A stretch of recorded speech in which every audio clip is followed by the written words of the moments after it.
Alright, so I have got my bodice done and my chemise done, and it is time to do some cloaks, and the fun thing is that they are absolutely giant, so we're going to go to a different room. So I'm going to be making two cloaks, one with this gorgeous gray linen, and then one with this green quilting cotton, actually. So that is the same fabric that I used for the lining for my husband's vest.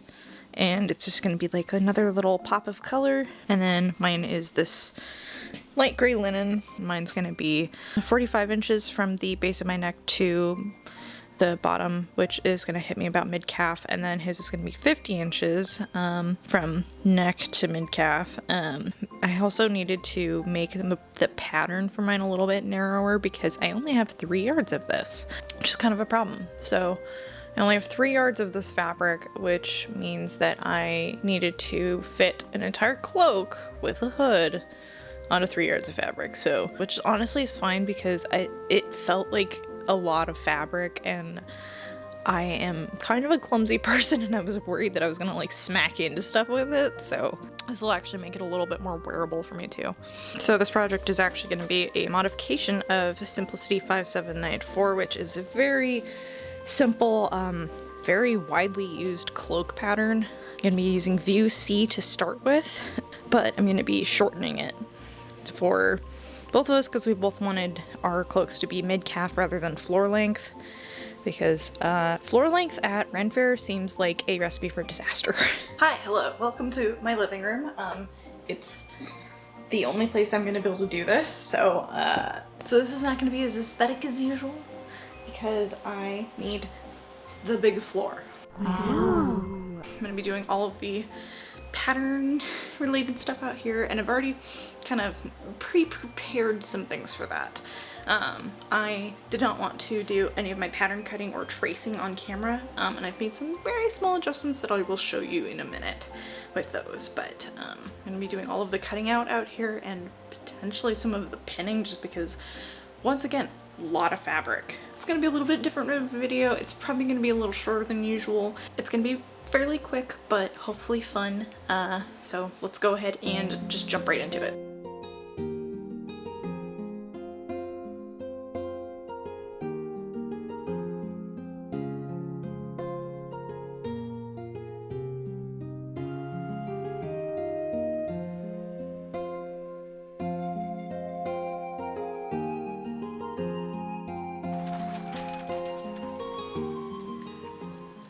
This is the back. You can see why I needed to put this not in the craft area, because like I've got this folded up twice so the selvages are both on the sides. I'm gonna go ahead and use some pattern weights and get this cut out.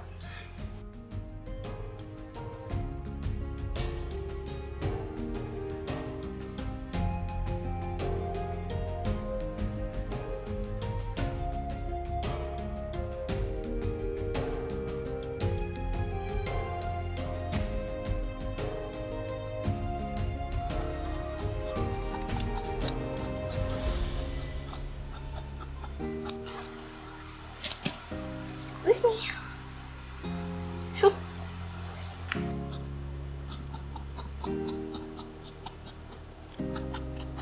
Okay, so I'm off to go turn this pile of fabric into some cloaks. Let's go do some sewing. And we say hi to the boy on the way by. Hello, buddy. Hi. Okay, little shadow. Oh, hello. He's sleepy. We got some beans. Let's go do some sewing.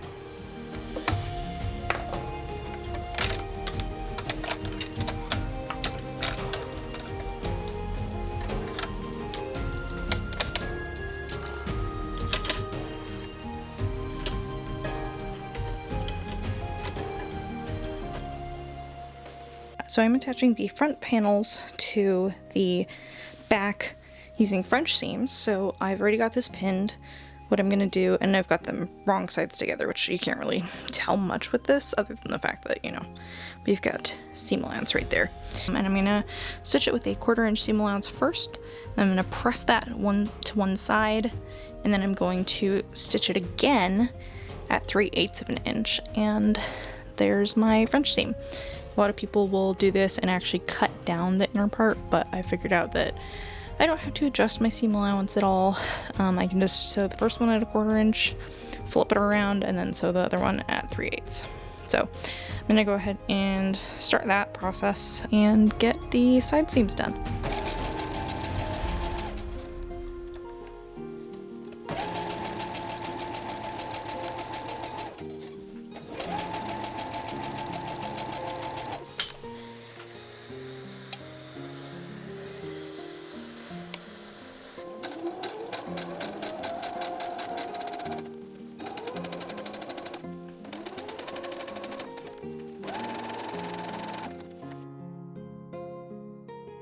Okay, so it is time to attach my hood to the body of the cape. I've got them right sides together.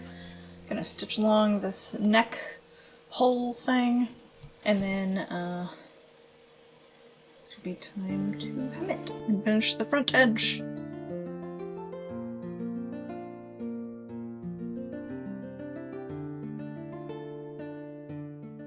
So right here I'm just stitching a line 5/8 of an inch from the edge of the selvage, and then folding that over on that line so that the stitching line is on the underside, and then stitching that again. Makes a really nice quick finished edge. And then once that was done, I moved on to the gray linen cloak, starting with the center back seam.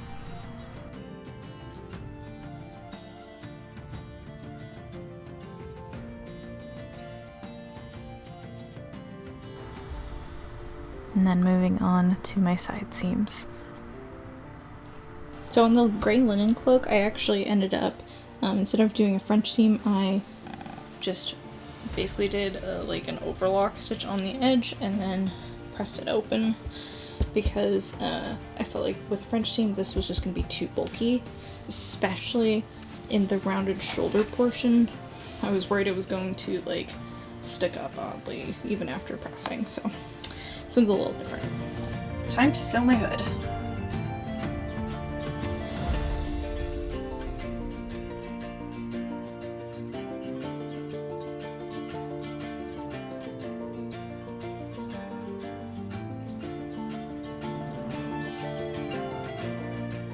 Okay, so I am going to change this hood a little bit. I made my husband's cloak and the hood is like too open in the front. Like this front edge is a little too long, so it doesn't like, it almost like wants to flap open a little too easily. So I'm actually going to be shortening mine by a 1/2 inch. Well, it's about a 1/2 inch on each side, so that like this length stays the same, but this is gonna be a little shorter. I didn't know this at the time when I was making his, because I didn't do a mock-up for this, because I was like, it'll be fine. And it is fine. I made this back seam a little smaller everywhere except for the very bottom and the very top. And then I am just gonna shorten this a little bit because I think it will work better. Oh, and I'm gonna finish this edge just by stitching along the seam allowance line and then folding it over twice and then sewing it. So I'm not gonna show you that because it's basically already showed you that with 2 other steps. Once I had the hoods attached and finished those neck seams, which I did not show you, it was time to attach my cloak fastenings. These are absolutely fantastic. Got them online. I'll make sure to link the store that we got them. And once that was done, it was time for the reveal of our full Ren Faire costumes.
girl.